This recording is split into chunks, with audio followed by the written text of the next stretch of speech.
நம்ம தமிழக வெற்றி கழகத்துல தலைவர் தளபதி அவர்கள் 28 அணி இன்ட்ரடியூஸ் பண்ணிருக்காரு. அதுல ஒண்ணுதான் குழந்தைகள் அணி அப்படிங்கிற ஒரு மிகச்சிறந்த அணி.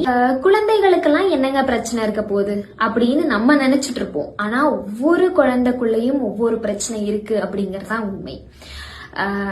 இப்போ ரீசெண்டா நடந்த கிருஷ்ணகிரி மாவட்டத்துல ஒரு 13 வயது மாணவி அரசு பள்ளி ஆசிரியர்களால பாலியல் வன்கொடுமைக்கு ஆளாக்கப்பட்ட சம்பவம் தொட்டு தினசரி நம்ம செய்தித்தாள்கள்ல படிக்கிறதாகட்டும், செய்திகள்ல கேட்கறதாகட்டும், நிறைய வன்கொடுமைகளை நாமளும் கேட்டு படிச்சுக்கிட்டே தான் இருக்கோம். 4 வயது குழந்தை பாலியல் வன்கொடுமைக்கு ஆளாக்கப்பட்டிருக்காங்க, 4 மாதம் 8 வயது குழந்தை, இப்படி நிறைய வன்கொடுமைகள். பெண் குழந்தைகளுக்கு எதிராக மட்டும்தான் பாலியல் வன்கொடுமைகள் சமுதாயத்துல நடந்துட்டு இருக்கான்னு கேட்டீங்கன்னா நிச்சயமா இல்ல. ஆண் குழந்தைகளுக்கு எதிராகவும் இப்ப நிறைய பாலியல் வன்கொடுமைகள் நடந்துகிட்டே தான் இருக்கு.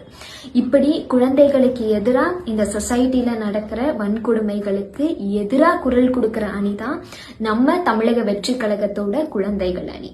அது மட்டும் இல்ல, குழந்தைகளோட ஃபியூச்சர் அப்லிஃப்ட்மெண்ட்காக அவங்க கூட நின்று ஒர்க் பண்ற ஒரு மிகச்சிறந்த அணிதான் தமிழக வெற்றி கழகத்தோட குழந்தைகள்.